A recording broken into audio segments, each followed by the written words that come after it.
Hello everyone. আজকে আমি share করব আমার day time skin care routine. ফার্স্টে আমি ফেস ওয়াশ দিয়ে মুখটা ধুয়ে এসে ইউজ করে নিচ্ছি প্লামের রাইস ওয়াটার টোনার। তারপর ইউজ করছি ক্রোসেরেক্স স্নেল মিউসিন। অনেকে বলে এটা ইউজ করে নাকি তাদের মুখে ব্রেকআউট দেখা দিয়েছে, বাট অনেস্টলি আমার সেরকম কিছু হয়নি। এটা ছাড়া আমি আমার উইন্টার ভাবতেই পারবো না। আমার জন্য এটা ম্যাজিক্যাল প্রোডাক্ট। তো তারপর আমি ইউজ করছি প্লামের 10% নিয়াসিনামাইড সেরাম। তো যারা তোমরা নিয়াসিনামাইড স্টার্ট করবে ভাবছো, তোমরা ফার্স্টে 5% নিয়াসিনামাইড স্টার্ট করতে পারো। তো তারপর আস্তে আস্তে 10%টা স্টার্ট করতে পারো।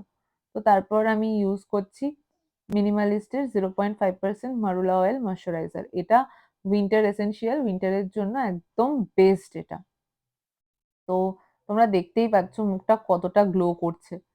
তো তারপরে আমি ইউজ করছি ডার্মাকোর 1% হ্যালুরোনিক অ্যাসিড সানস্ক্রিন। তো এই ক্রিমটাও উইন্টারের জন্য খুবই ভালো। তোমরা যদি এটাকে সামারে ইউজ করো, অনেক সময় অয়েলি বা চিপচিপা ভাব দেখা দিতে পারে, বাট উইন্টারের জন্য এটা ভীষণই ভালো।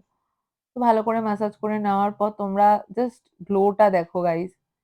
তারপরে আমি ইউজ করে নিচ্ছি ডট অ্যান্ড কির একটা লিপ বাম। তো এই ছিল আমার daily skin care routine. Thanks for watching, subscribe for more.